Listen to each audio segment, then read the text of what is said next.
Sorry. No problem.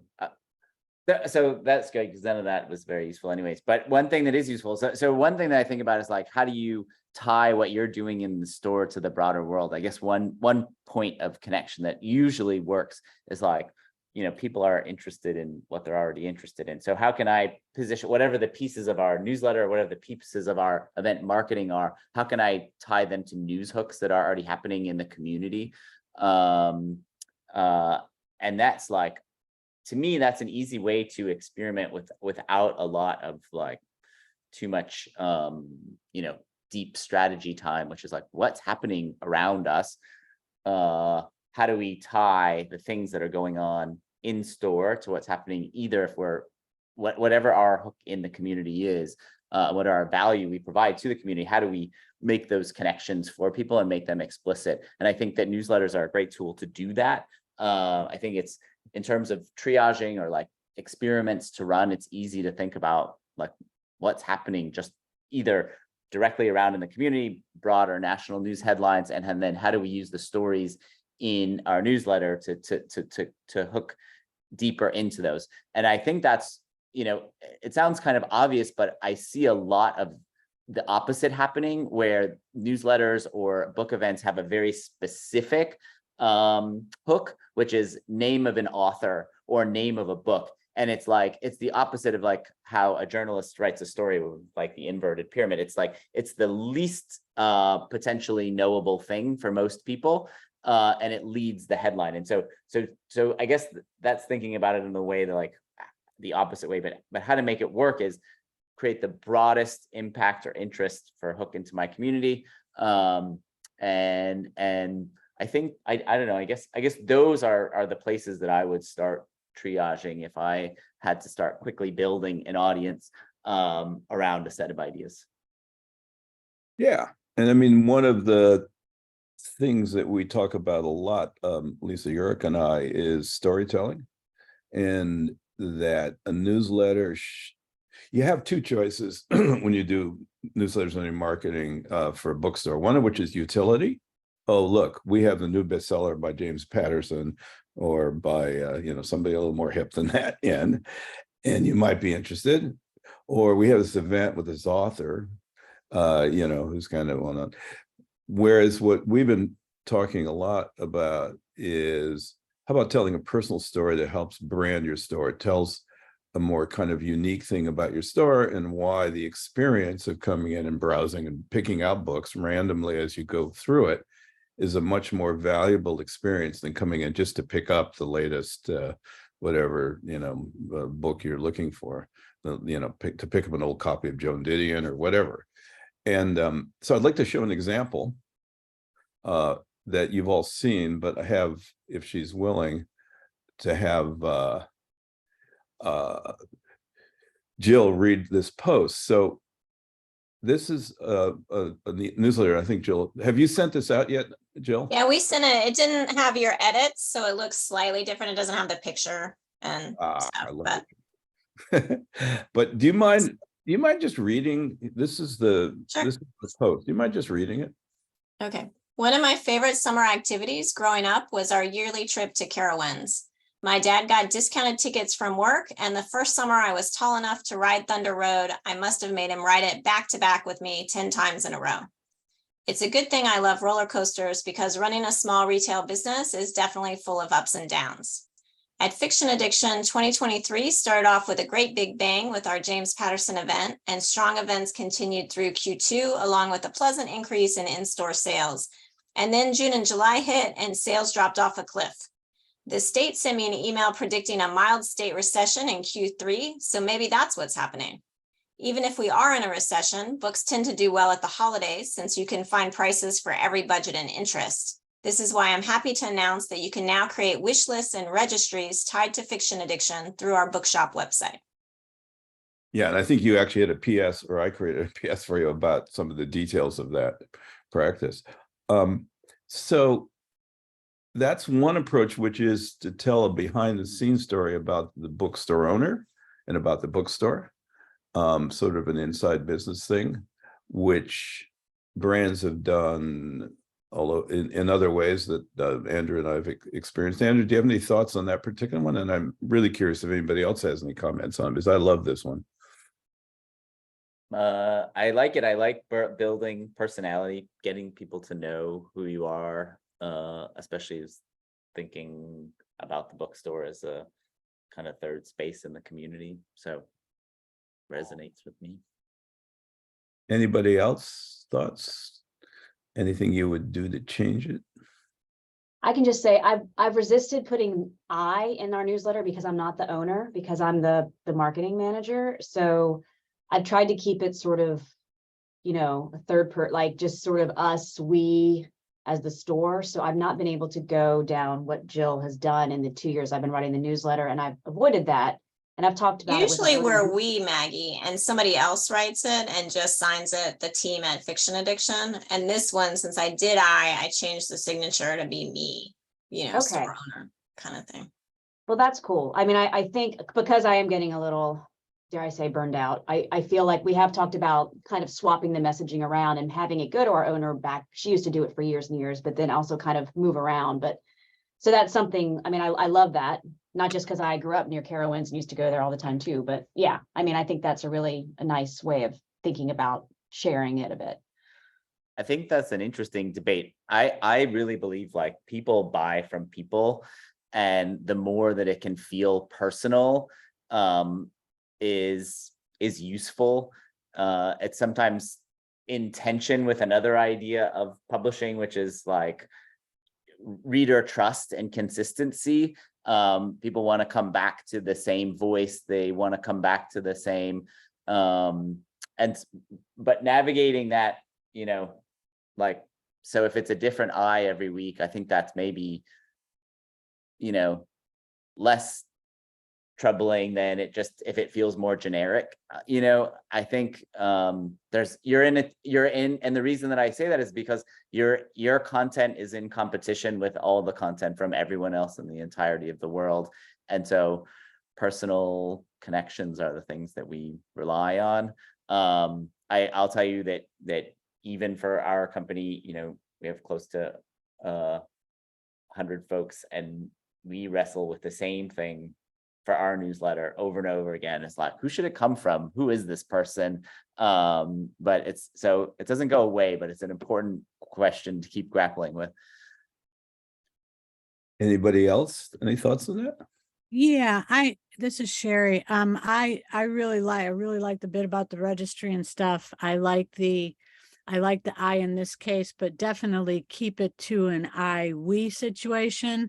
So you know, I kind of come from the generation of never let them see you sweat. So I don't know that I would talk about my business in those terms as much as, because, you know, your general reader, they might not even know what Q2 is, but more along the lines of, boy, you know, it seems like things are up and down for all of us these days. You know, we're all challenged here and there. And when we are, here's a budget friendly way to get the shopping done kind of thing, so that make it like part of our joint experience, you know? Yeah. So because Sherry, I don't people wanna usually be- share, so it'll be interesting to see, like, because I don't usually Yeah. share anything about how the store is doing. So it'll Yeah. be interesting to see. That was kind of. Yeah, it'll part be of the very experiment. interesting to see. And again, it was very, very well done. And you did it very, very well. So I like the way that it reads, and it does make them part of it, which I enjoy. I just caution, because I've heard a lot about that, you know, bookstores are the cause and that kind of thing, which is good if, again, we're sharing that experience with the reader, and it's kind of we're all in this together. I caution against anybody, you know, accidentally or intentionally whore-mouthing, because people don't want to be part of something that's going down the tubes. They want to Yeah, be and part of that's why I something tried to successful. like Yeah. end it a Yeah. little optimistically, to be like, Yeah, I'm just, exactly. it's weird, you know, but I'm not worried. Like, No. you know, Oh, no. Like I said, I Keep liked going. yours and the way it was done. It just, you know, if it's not done in that way, then it can be just a slippery slope. That's all. I agree with you. One of my sort of beliefs is lines with Andrews, which is there are a lot of brands I see now that call upon various staff members, all the way down to interns, to post and to comment in the newsletter. I've said there's a newsletter, not just Blackwing, but some other companies. They'll go through their whole staff in terms of their favorites, in terms of pop music and all sorts of stuff.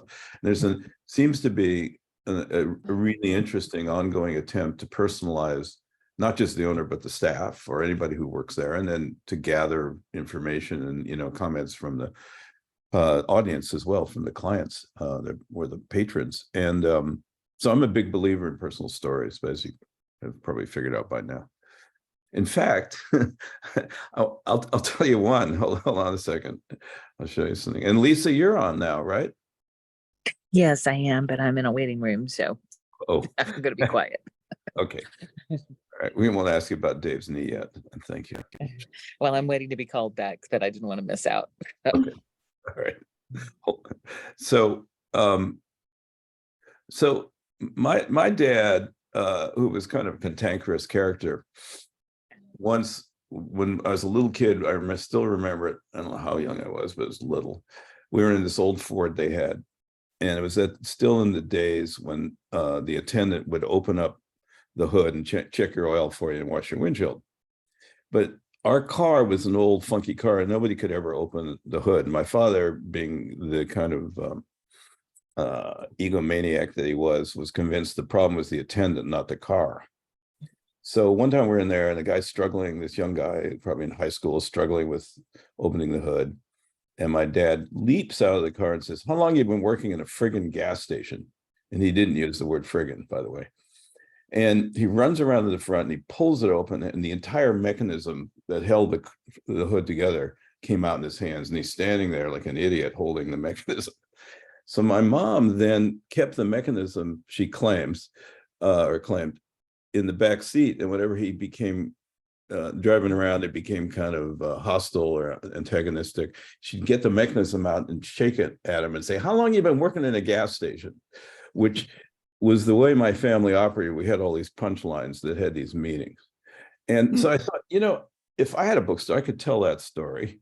And then I could do I would then talk about a special section of the bookstore where we're dealing with the male ego.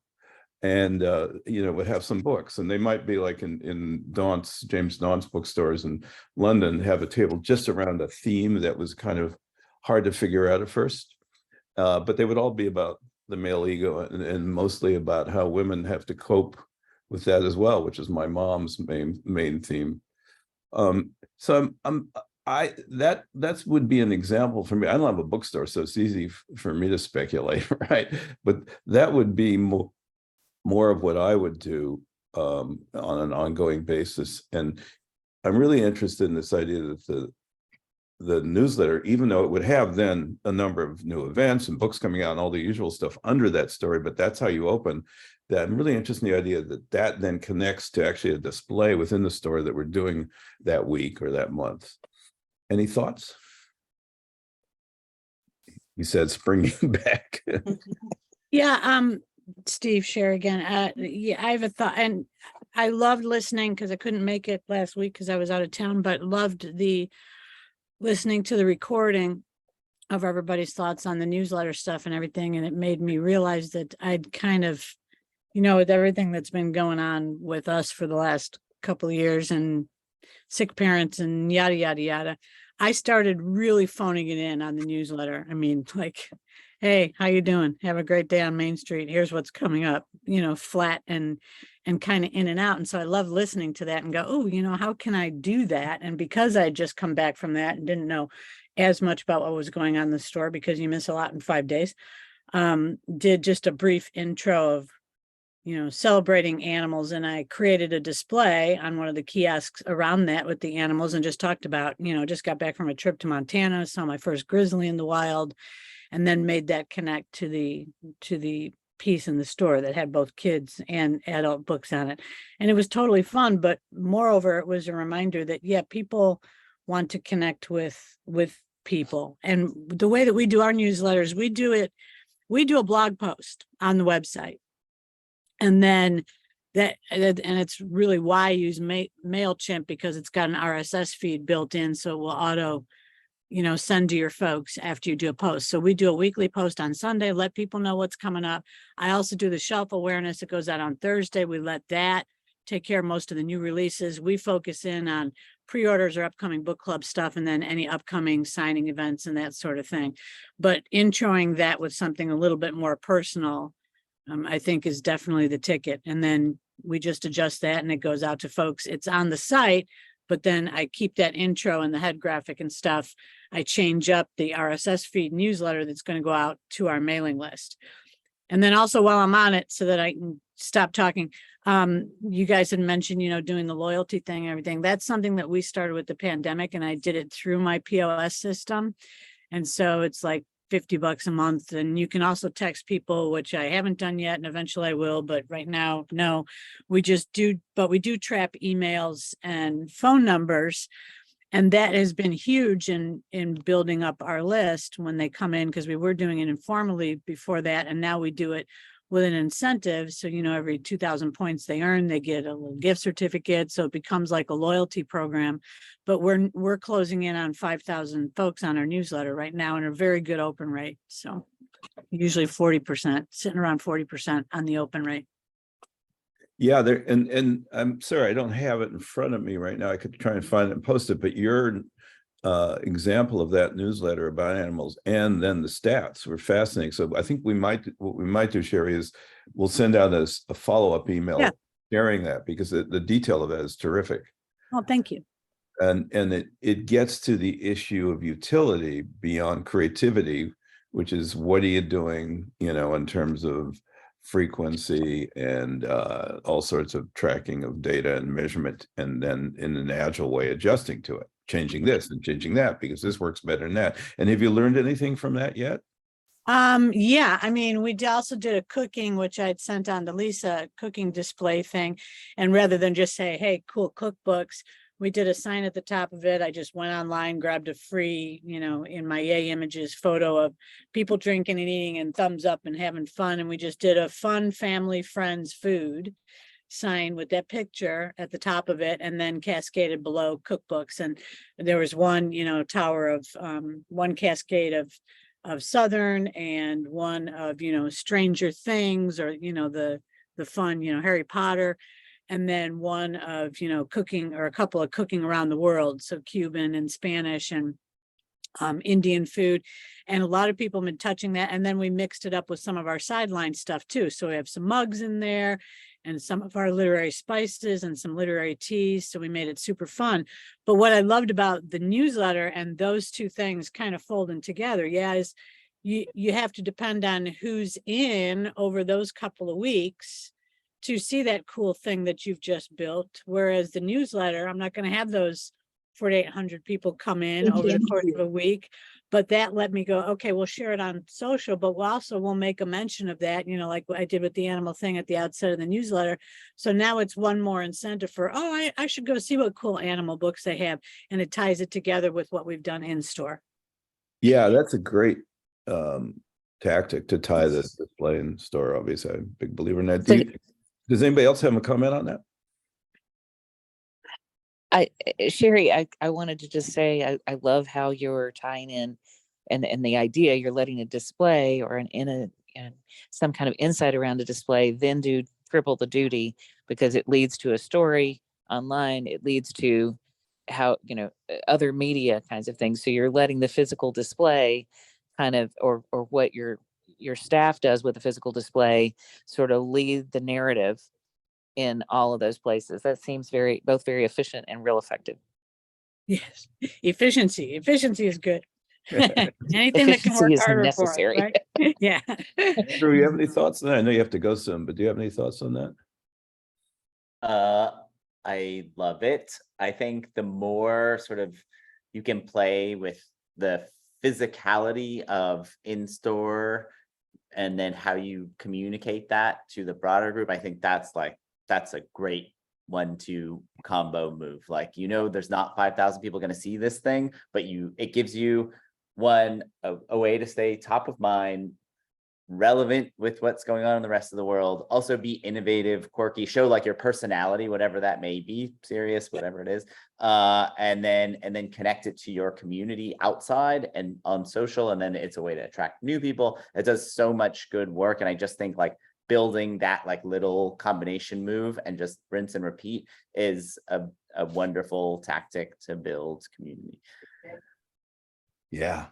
I have a question about images for those sorts of mentions for like displays and promotions in store. Is it in newsletters? I mean, I know we always use them on our social media and Instagram, but are they effective with newsletters over graphics, over using sort of, more created graphics that have been done in Canva, that sort of thing? Because I used to use a lot of photos of our in-store displays and staff pics and stuff. And then I got some feedback that, oh, maybe they don't show up well in a newsletter. And so I don't know if that's actually true, if I can kind of push back and be like, no, it's best to actually link the physical store photos in with the newsletter.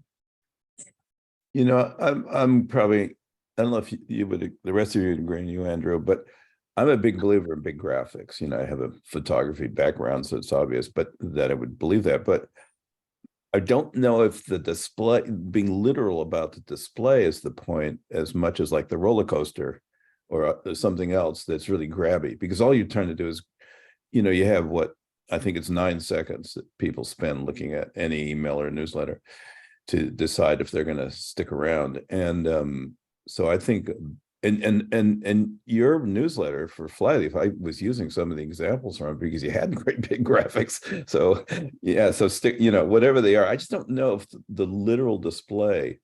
I think whatever communicates the idea best is the thing to go with. And so if you capture some amazing photo of the headline of the display, then great. But if it's just easier to generate that in Canva, then do what's easier there. Just communicates the idea best would be my. I find that if I do a display or something like that, that I get no response. But if I put a picture of somebody that works at the store there, then people look at it more. So doing a combination of those things works better for us. Yeah, I mean, it's that picture's worth 1,000 words. So for each case, what's going to convey those 1,000 words and get them to pop open? For Dills, the roller coaster was brilliant. I mean, it's like made me want to read it right away. You see that image, you go, oh, this is fun, so. Lisa, did you have something? Oh, well, I think eyeballs are important. And I love seeing faces of people I know. And I've been really thinking about this a lot this past month and looking at ones that get me to open or look.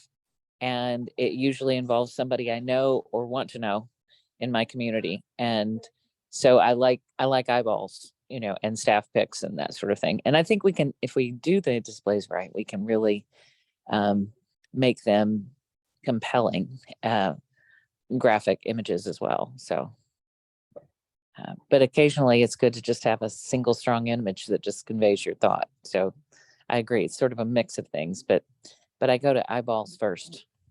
Hey, Andrew, I know you have to go, so thanks for all your comments and input. Thank you for having me.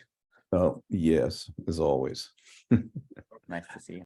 Steve, Thank I have a quick question for the group. I was looking at the stats for that newsletter, and my software shows a reading environment, and it gives 3 choices: webmail, mobile, and desktop.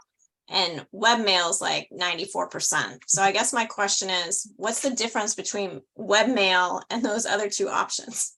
What are the 2 other options? Mobile and desktop. Do y'all know? I mean, like. Yeah, I think the first webmail is taking you to your site where it's also posted, or at least it puts up a special post that basically is browser based, I think, and the other 2 are more direct. And I can't actually parse it though. Well, They No, say- because I know our newsletter is really long. So in Gmail, you had to see the full thing. You have to scroll down and then click show the full thing. So maybe that's sending you to a Yeah, I think website. that's part of what's happening. Yeah, and So whether they're looking at that on their mobile device or their desktop. Whereas the other is they're reading the email, the webmail's the email, probably regardless of platform. Yeah, I also think that I'd be really interested in other experiences any of you have had in terms of this issue of graphics. Because I've been well, here's one consideration for bookstores. Are you trying to drive them to the store because they're local? Or are you trying to drive them to the site because you also sell books there as well and they're distant? And that comes down to an issue that, as Andrew said, you're constantly debating and never solve, but you shift a balance one way or the other. And I would shift the balance towards the local customer in the store and drive to the store. Because I think people who are away and are intrigued will then go to the site and figure out how and buy a book. But I don't know, what do people think about that question? Well, we always link to the site because both sets of people are on the newsletter. But almost nobody buys a book from the newsletter link. Like when I check the links that they looked at, it's only event tickets that they actually click through. Maybe there's one book that they'll click through on, but a lot of people will just reply and say, hold this for me. Interesting. Kind of thing. So the local people, they'll either just come in because they saw the books in the newsletter, or they'll have us hold them. I mean, with E360, you get that statistic about how many people who got your newsletter made purchases within the next 10 days. And that's always a very high number for us.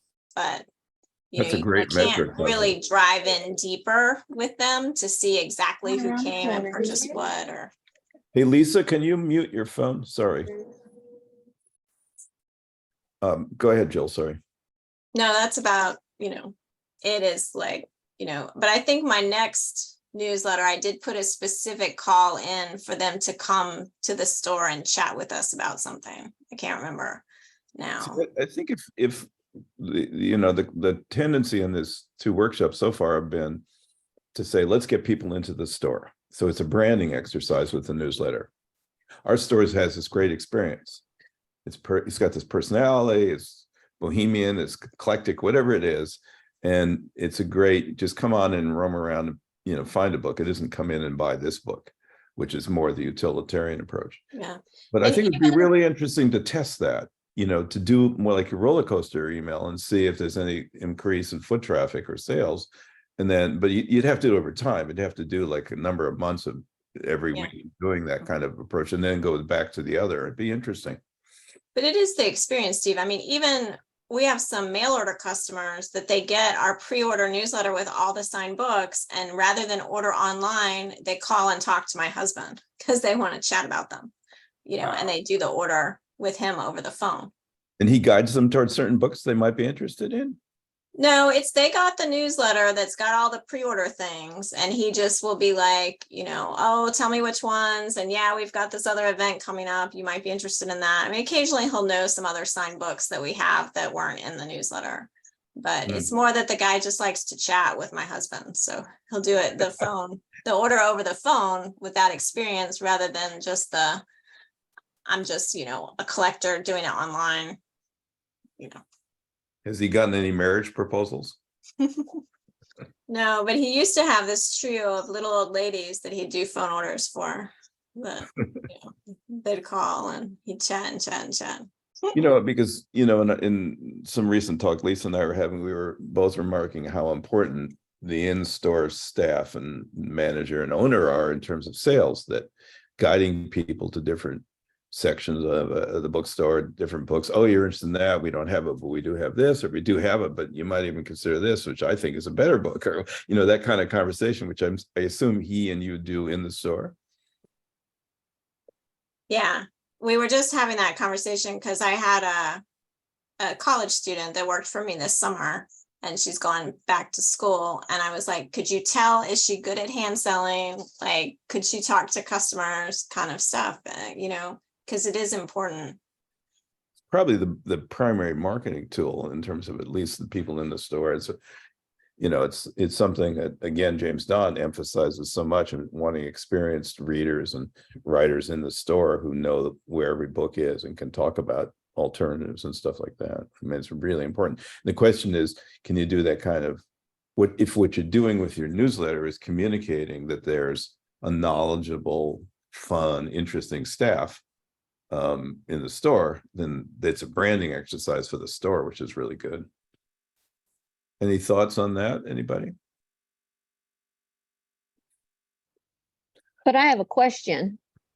Fire away. So I use Edelweiss 360 for my newsletter, and everyone is talking about adding pictures and images. Can you do that with 360?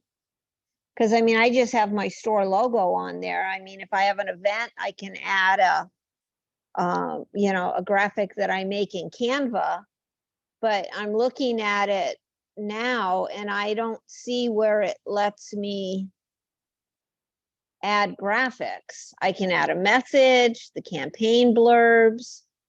But other than the pictures of the books, In the message, Sandy, when you click Yes. edit the message, there's an Uh-huh. insert image icon.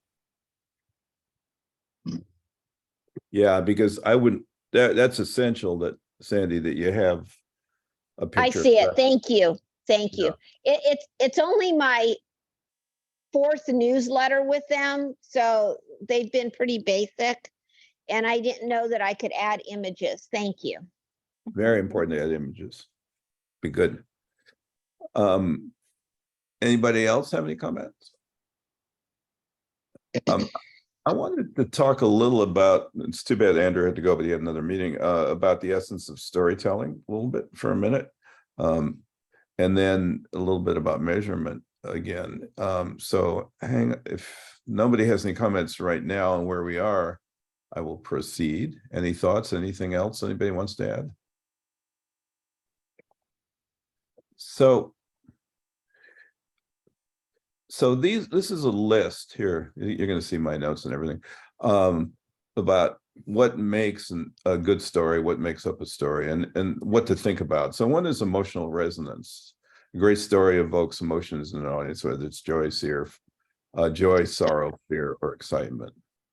And I think, a couple of the examples we've talked about, particularly from Jill, have done that.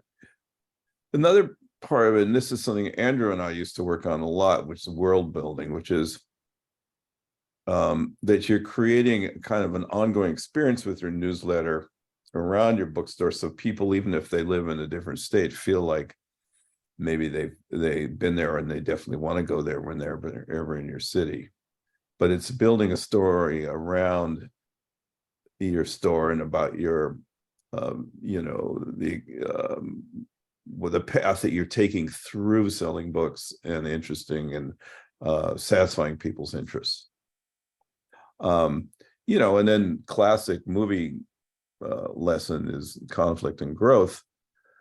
What again Jill did in her roller coaster pieces talk about the threats to the store, but then about a solution for you, even if you don't have a lot of money, that in terms of registries and lists.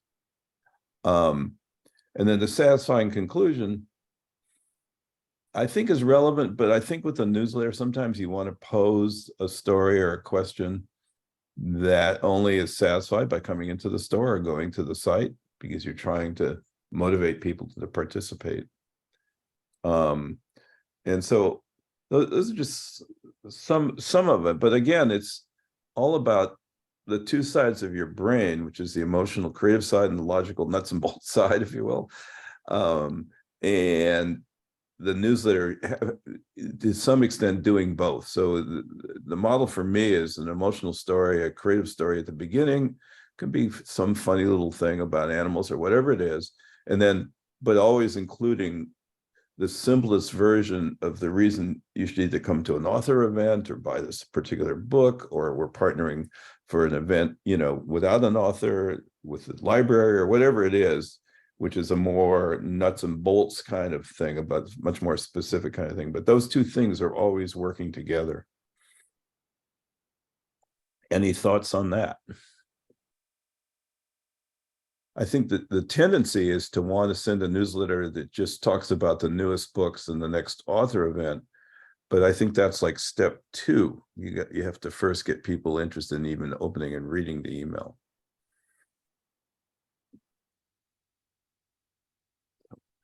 As the events coordinator at Buffalo Street Books, the only newsletters that I make are the events newsletters. The ones with the big graphics, the ones that say 2 weeks from now, this author's coming. And I guess I've also felt incredibly out of my element with creating these newsletters and doing all this work. But we have in Ithaca, we have kind of two different audiences that we're trying to tailor to, because we are a community co-op bookstore. We have the community members that are very loyal to us that we mostly reach out to, but we're also a college town. So we get a lot of students. And I think that kind of dual audience is what I've been struggling with trying to make these newsletters, trying to tailor to both sides and also getting across, hey, these are the events that we have coming up. Yeah. Nora, have you considered doing two separate or figuring out a way for people to self-select which kind of, content they want?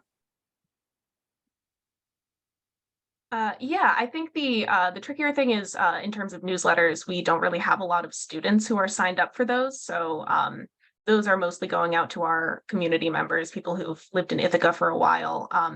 But I am recycling the same graphics for social media. And I think we do really well with reaching out to our Ithaca community. And it is mostly talking to or trying to reach out to students that is a bit more difficult. And as someone who both grew up in Ithaca and attended college in Ithaca, that kind of duality of it is should be a bit easier for me, but isn't really.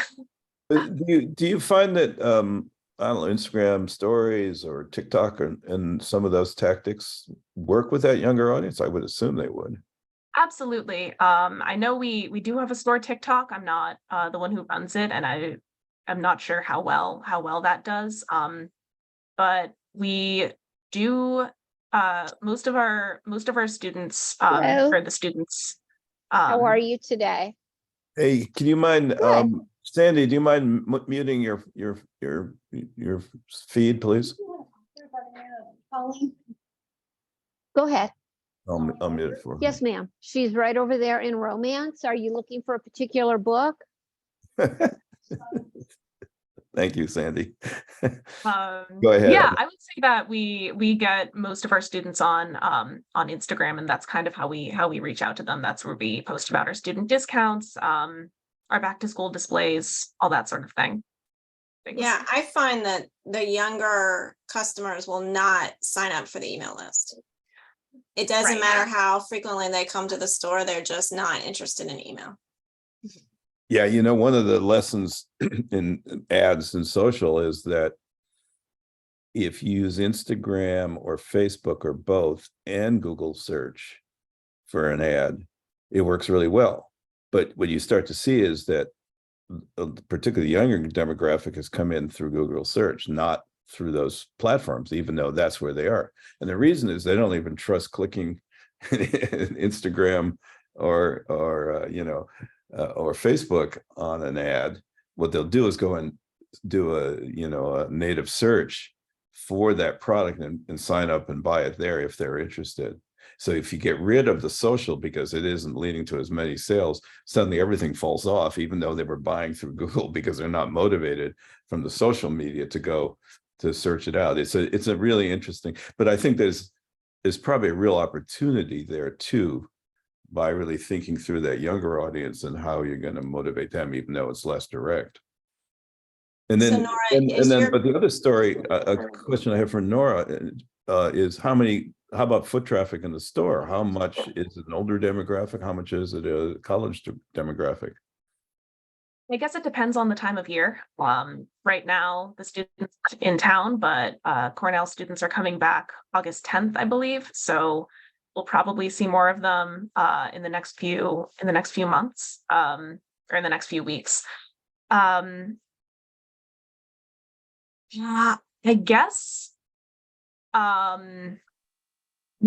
I would say it is mostly a larger like Ithaca community, families who come in, not as much students. That's just it depends on class schedules and stuff like that. I mean, Yeah.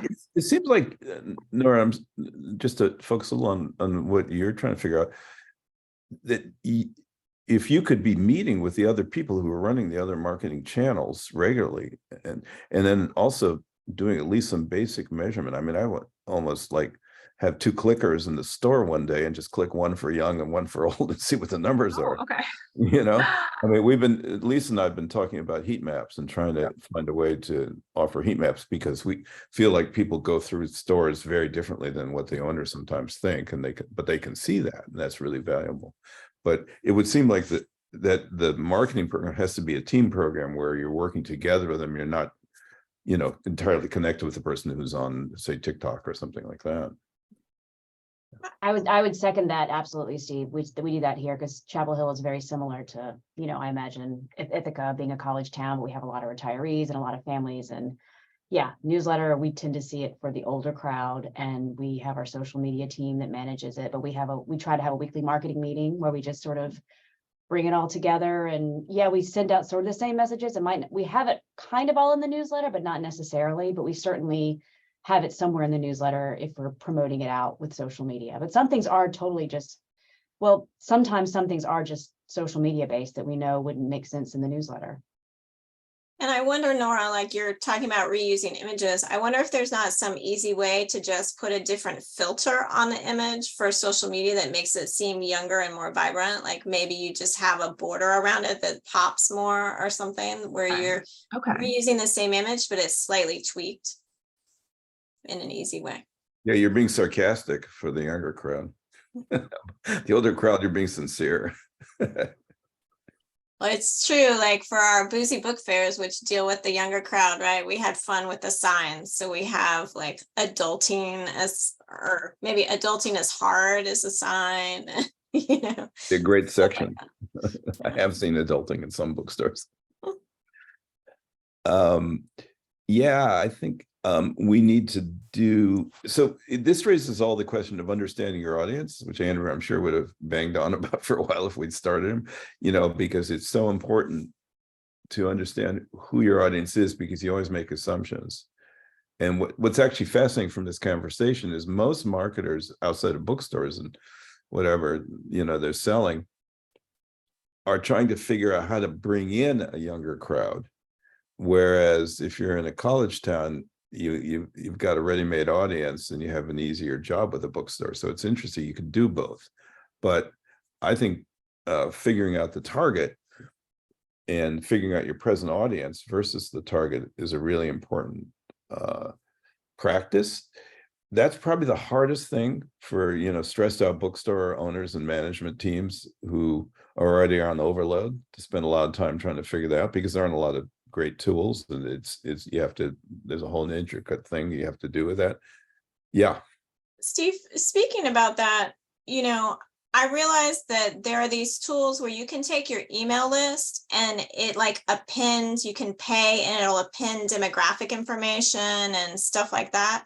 Have you used any of those tools? Is there a particular one you recommend, or the type of information that would be most helpful to know?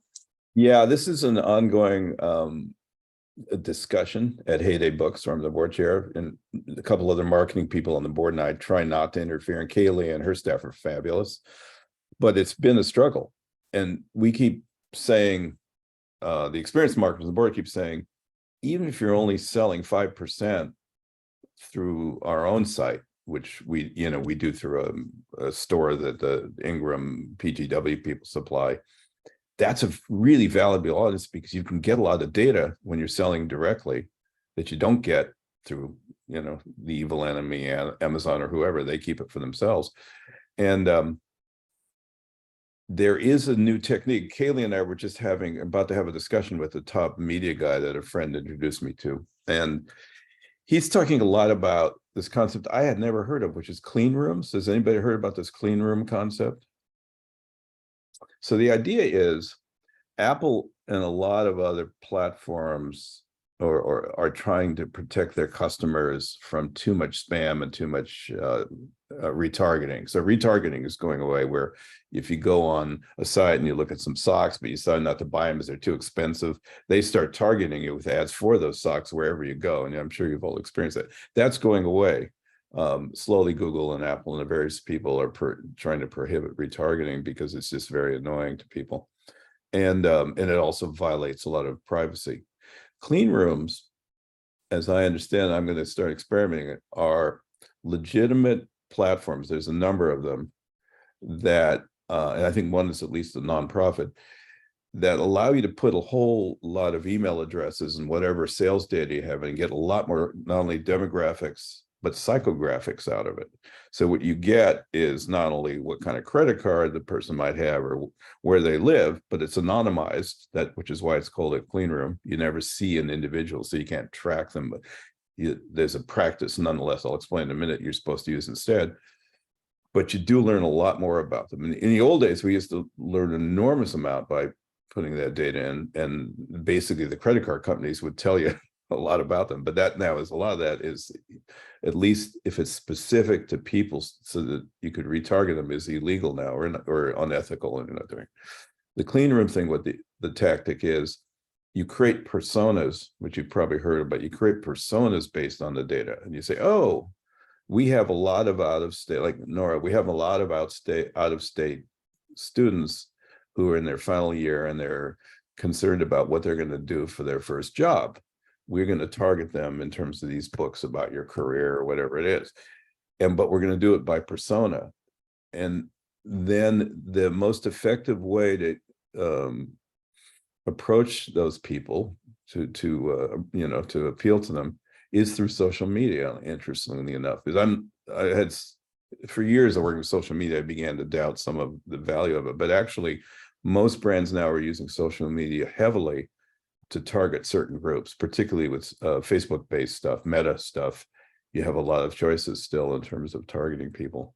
So we'll talk in maybe even the next one about this clean room thing, but it is a way of doing it, and it's pretty, it's pretty AI. So it doesn't take apparently a lot of work to find out the data. The question is then what do you do tactically about it? And that was fairly esoteric. Any thoughts or questions from anybody else? Well, I think this might be enough. I have a bunch of examples of newsletters that I thought were helpful, but reading newsletters other than Jill's terrific one may not be the best practice right now.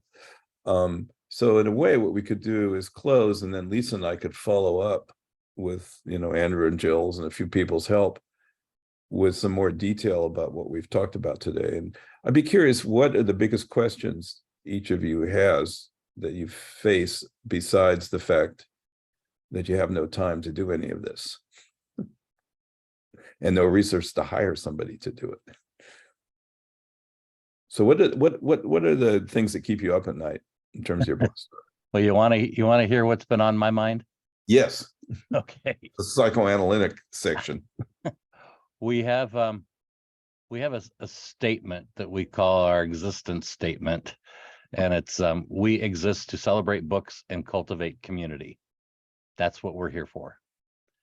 And part of that is promoting local authors. And we're in a small community, about 45,000, and we quite often have authors of personal books about themselves or their family or whatever come to us and want to promote them. And we had one pretty recently called The Women in Me. It was about a lady that had a really rough life and how the women around her had helped her come through. And it was pretty well written, and it was edited by somebody that had edited many books, so it wasn't bad. I thought she had a compelling story. So in our newsletter and our social media and such, we put the cover of the book, the picture of the author, told a little bit about the book, We have a combination art gallery and flower shop next door to us, and they let us use their gallery for doing signings and book talks. So we set it up over there, moved everything, set up chairs and tables. The author Hi. brought refreshments, No all that attention to stuff. the man behind the curtain. Okay. Are you All sure? that's Can you mute yourself? Sorry. sorry. All that stuff was done, and the newsletter and social media boosting, all that stuff, and no one showed up. Everybody's shaking their head like, yeah, like that happens. But so obviously, What's your question? obviously nothing I know did it. was compelling enough to get anybody to walk through the door. So Brad, were you in partnership with the author? Did she not bring anybody into the? oh yeah, I Yeah. didn't count her 3 friends that came. Okay. No one outside of her 3 friends came. And she was from San Jose, which is, 15 miles away. So those 3 friends made the journey. But we're trying to help promote not just readers, but writers.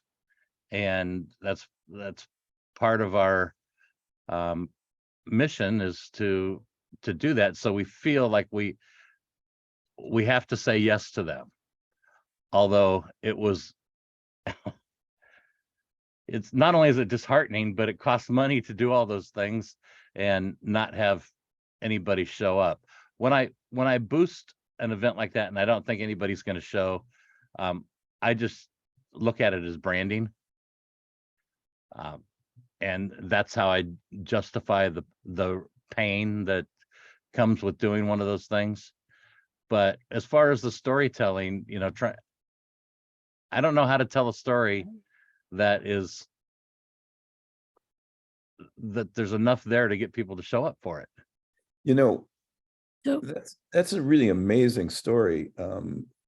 Because I've heard it over and over from some of you about, and Andrew was talking about too, about nobody showing up. I have a few thoughts, but does anybody else have any thoughts? yes, so when we do local authors, we do one of 2 things. Either we do it when we know it's already in a high traffic walkthrough situation. Like we'll let them do a signing on, Farmers Market Day or third Thursdays or something when we already know there's a lot of traffic in the town. And or we lump them together, Brad. So they do better when, and frankly, honestly, they also get a little bit more competitive. So if we can lump 2, 3, 4, 5 of them together and say, okay, this is, local author day. We do this every year in Independent Bookstore Day. But then if each of them are bringing a few people, they're going to benefit from it looking bigger too. People walking in the store go, ooh, this must be a big event because there's a lot of people around, even if they each only bring a few. But those few people may not have seen Joe's book. They've already bought Sally's because she's their best friend. So that's typically what's worked for us is lump them together. If you've got enough where you can lump them by genre and do, local romance author day or a local mystery author day, so much the better. But even if you can't, try and find some connective tissue between those authors that would make them work well together on any given day. We've done like a powerful women characters that were like very disparate genres, but they all kind of work together because they could talk about their powerful women characters. We did a, Southern fiction. So those work well. Yeah, I agree with everything Sherry said. And then based on what Steve has me thinking about, because our local events are not working at all anymore. We used to do what Sherry did and all that stuff and they were fine, but now it doesn't work at all. And I was thinking about branding more why we host events than the author. So thinking about Steve saying like, so go back to your mission of like, celebrate books and building community, like, so branded as why we're doing events. And I was thinking about, having a blind date with an author event series, like y'all do blind date with a book, where I wouldn't even tell them who the author was. They Yeah, would just have yeah. to sign up and come. I haven't done it yet, but I was thinking about it. Like where it That's would fun. be like, we talk about why meeting authors is important, why we should support authors we've never heard of, debut authors. Like, and so we would brand that and not necessarily the author that nobody's ever heard of. Would you give them alcohol and a hint of the genre? I'm trying to think of how, because I like. I'm the not idea sure too. because like we have such a small space too. And like, I'd have to like do all of this and I'm not like, I'm trying to outsource it to a staff member. If I could ever hire somebody that would actually do stuff. Like, so Sherry, you and I have to talk. Yeah, But- I But feel that you. was the idea I had based on what Steve was saying of brand your store and brand why you do what you do. Rather than like right now, instead, what I'm doing is I'm only doing big name authors that the author's name is enough of a hook. I don't have to explain who they are. So that's my shortcut. But I was I- thinking I about think- this. So I feel think- free to steal my blind date with an author and What a let me great know how it idea. goes. I love I think that that's idea. fun. That would be fun. Yeah. Yeah, and I think if you could even make it even more provocative in some way as to, I don't know what, say we're going to have security guards or whatever, because what the heck is this author? One time at the Telluride Film Festival, when we were promoting a movie we had done about 4 single people in New York. One of the 2 women in the story was completely outrageous. It wasn't clear what she did for a living, but we were suspicious. And so we announced, and everybody who saw the film wanted to meet her. When we brought her to the festival, and we announced that she was going to talk to other women about how not to be taken in by men, basically. And because she was very, very wary of, I mean, she was a player, but she was also very careful. And then we announced that no men would be allowed to come to the event. And suddenly we were flooded with women who wanted to come. So sometimes when you do something that makes people think there's sort of a velvet rope going on, like only people from whose last name starts from P to Z can come or something like that. It generates a lot of interest. What are they up to? Why is this? That, and I think that idea about the blind date is exactly that kind of idea. Any other thoughts on that? Does everybody have the same experience lately with author events that it's harder and harder to get people to show up? Maggie? Yes, just a yes. We've had a few events I've seen you. recently with and it's so with the bigger name author with Kaylin Bayron, who YA author, Cinderella is Dead, This Poison Heart. Yes. Where we've had her come into the store and no one showed up for like her newest book release, which is incredibly disheartening. But we're redoing our event space where we just had it painted. We're getting flooring soon. We have like a side room that we do all of our readings in. And on top of readings, we've been doing more community events in the space since we are part of kind of like a mall in the downtown area. We've been participating in the First Fridays event that they have. We do like makers markets. This Friday, we're doing our tarot and tasting event with a local witch, and we're hoping to also work with a local nonprofit who does like storytelling stuff. So they'll use our spaces for their open mic events. So we're trying to utilize the space that we have more than we already do, and hopefully having that foot traffic come in will people to pay more attention to the local author events and other things that we do in that space more related to our store and our readings. I think I've just made an executive decision. As Steve knows, we don't really have a space to do events unless we use the gallery or we use our sidewalk. And we did do for Independent Bookstore Day, we invited authors in and had, I think, 11 authors out front. And that worked really well because everybody sold at least 11 books. Because they, so that Authors buy each other's books. yeah, that's 100 books for us to write. So that's a good deal. But I think my executive decision is we're going to have a quarterly author event, we're going to funnel everybody into that, put out notification that that's what we're doing. And if it's raining, oh well. Yeah. I mean, And balloons, add balloons. well, I Don't think, ask me why this is, but you know, we spend what, $19 or whatever it is. You can get like the bouquet of, 12 foil balloons. And we put them in 2 bunches on either side of the window outside. All you have to do is put out balloons. The cheapest promo thing that we do, cheaper than any advertising, and people walk in. If there's balloons, they walk in, they want to know what's going on. Sherry, that story about using balloons is the next opening to your newsletter. There you go.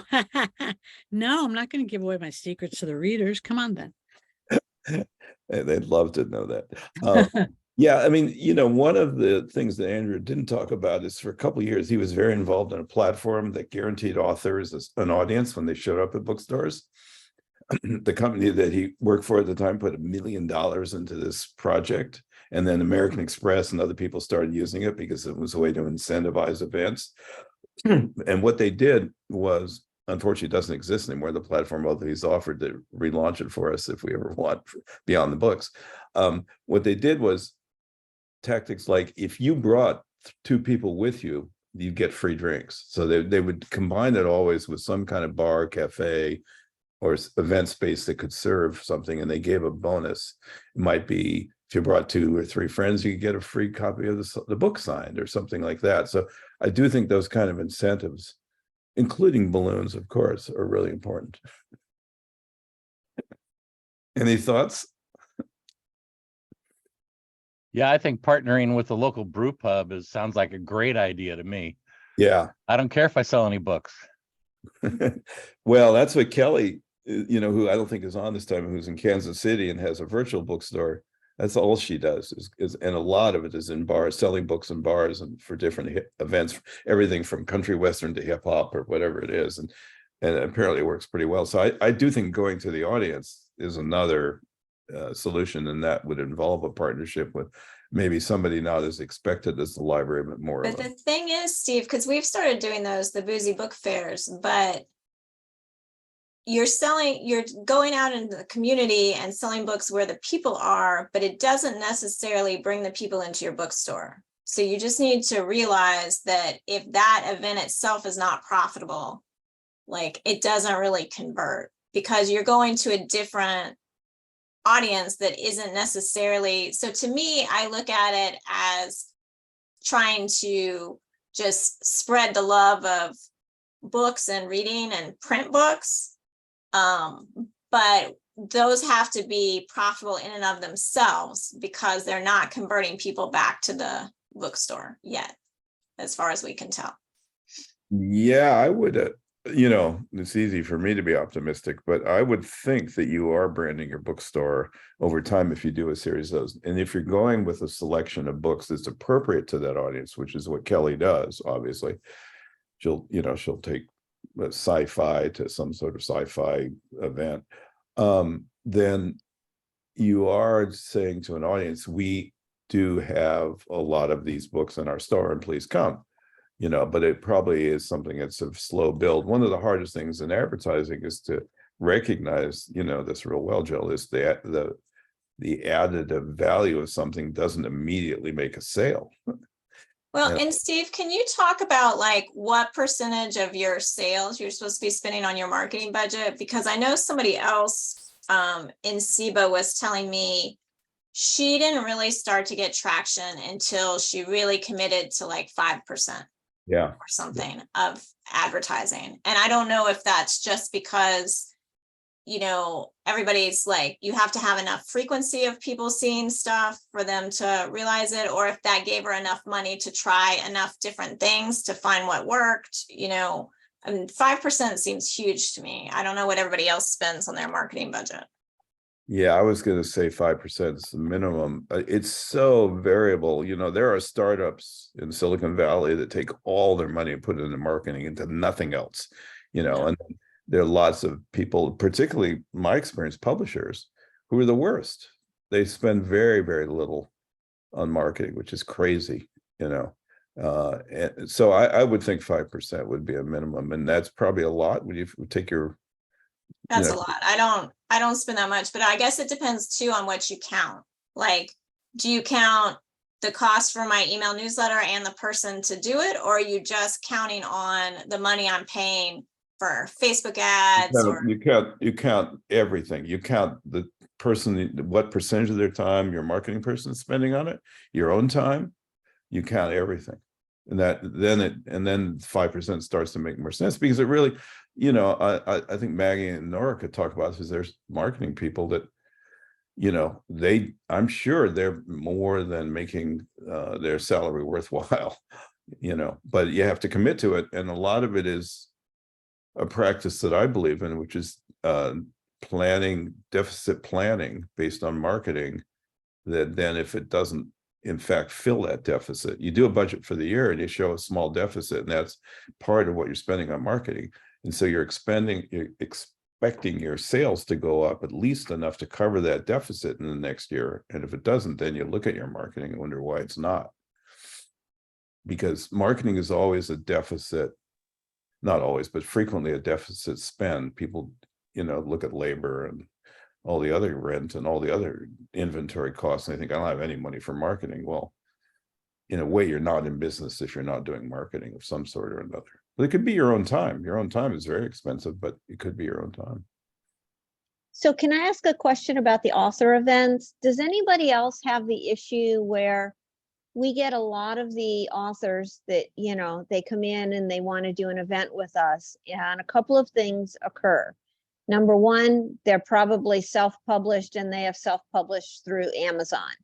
So if they're local, we set them up with a table out in front of the store, because they close our streets on weekends, and they can sell their own book, and they just pay a small table fee. But many of our local authors, they want to do events, but they don't want to do any promotion. All they want to do is say, yes, I'm doing an event there. And they don't encourage people to come to their event, or they hand out all their books free. I mean, it's gotten to the point where I've been telling authors, if the book doesn't come from us when we're doing a regular book signing for them, your friends can't bring books in. The whole idea of us doing this is to sell books that, number one, we can report back to your publisher. But, I have one guy, he doesn't like social media. He doesn't have social media, but he wants to do a book event. And, he's like, well, I guess I'll have to set up a Facebook page because you're going to force me to do one. I said, listen, if I can't sell X number of books, then it's not worth having you come here. Yeah, and also, if he just sets up a full Facebook page, doesn't mean he has an audience at all. He hasn't been building that, No, So Sandy, my suggestion would be not to have this conversation every time, but to write up a handout. I have one. It's actually on our webpage. I'm going to do a few updates to it now that I have a marketing person who knows how to do Wix. And as soon as I refer them to that page, they said, well, you want to charge us to read our book and review it and decide if you want an event. And I said, my time is valuable. You're asking me to take time to read your book and then set up an event and everything for you. And they just completely ignore you. They bypass it. If you tell them to go to the website, they show up in the store. And inevitably, it's Saturday afternoon when it's busy, and they want to tie up your time. Well, that's why I just have it as a PDF, print it out and say, here's our flyer. You can email me. Okay. Yeah. And Just don't engage. We get local authors doing that a lot too. And the best line I ever heard was from a bookseller at one of the SIBA conferences. They said, how do we stop these local authors? And so we built several different forms on our website and tell them to go access them.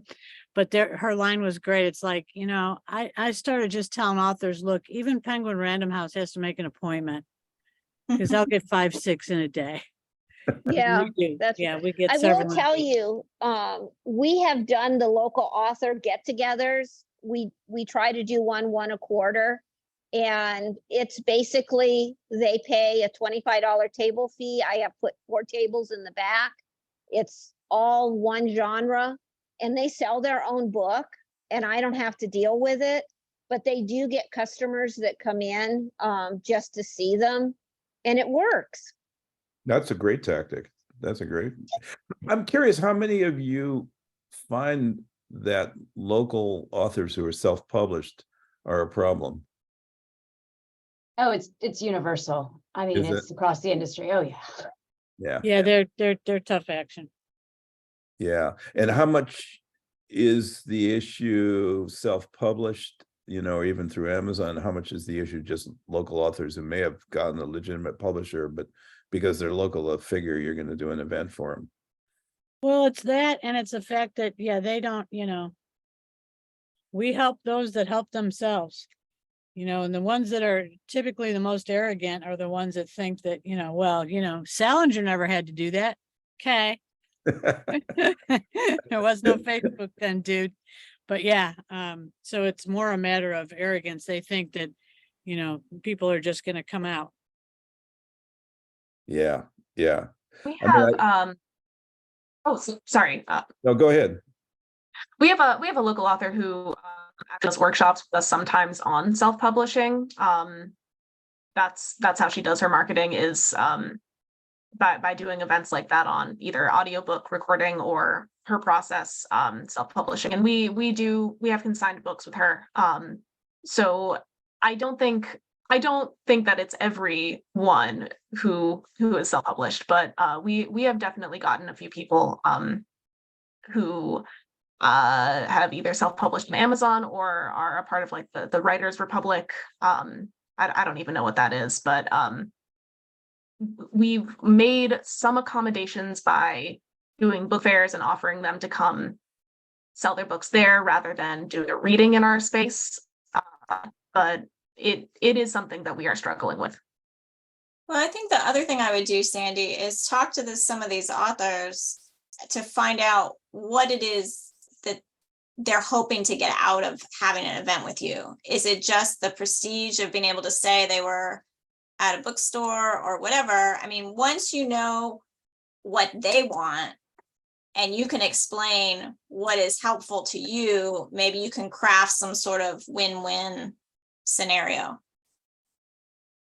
So using the example of this one particular person, they've even moved out of the area now. So he's going to have to come back for this event in September. And I think it's two-pronged for him. I think number one, his publisher, which is very small press, will not consider a second book until he does some events.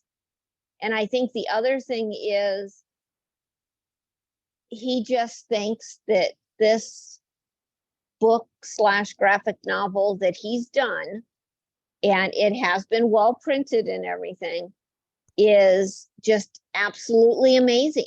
And he just thinks that he needs to share it, period. But see, that's a problem as being on the board of a small publisher, Heyday Books.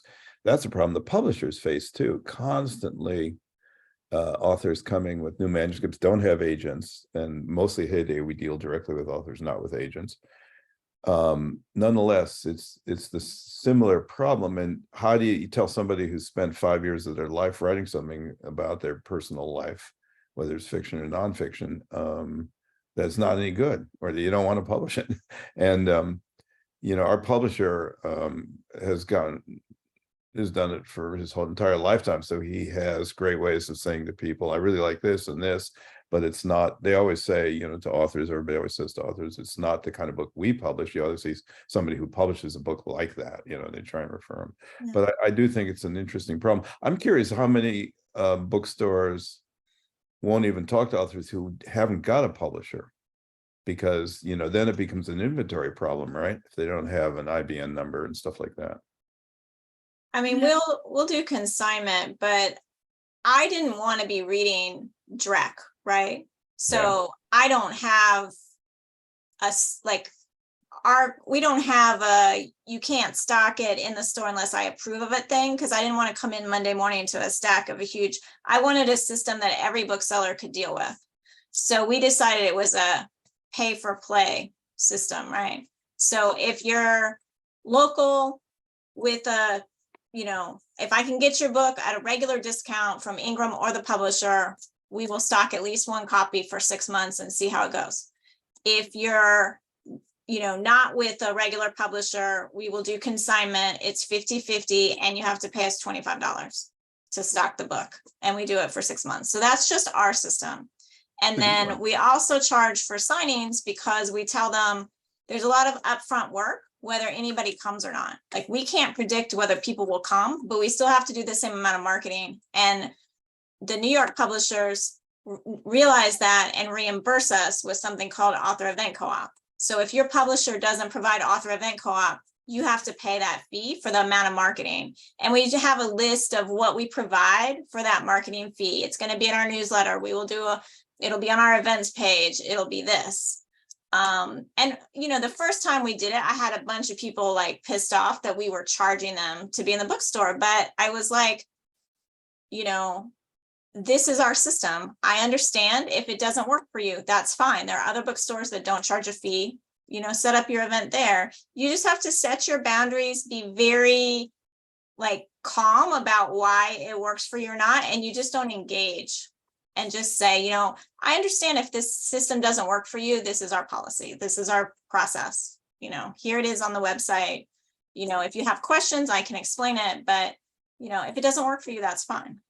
Jill, we've got to go, but I'm curious, do you have a printed a PDF or something you give to authors? You know, it's more right now just on the website. So if you start under there for local authors, we don't tend to have the problem in the store. Like, we just send them to the website, or we explain the program, or like, I mean, there might be a FAQ you can print. Like, I'd have to ask, you know, but that would be, if you're having that problem, I would create something you could hand to them. Yeah, well, maybe we'll share if you have an FAQ or. Yeah, there might be an FAQ up there. Melissa's been dealing with this, so I don't even know. Like, Yeah, she if you handles do- all my if you do local have author one, stuff. send me a link and we'll share the actual. Yeah, Joe put it in the chats already, so, Oh, did you? Okay. and thank you so much for always being willing to share. Yeah. You're a great resource. We got to all go, I think. Bye, but guys. It's been terrific. So thank you. It's really fascinating. And we'll see you in 2 weeks I think it's the 16th. Great. And I'm not Thank gonna you. end Thanks it till- again, Thank Steve, for doing you. this. Bye-bye. All right. Bye-bye. So he's been enjoying.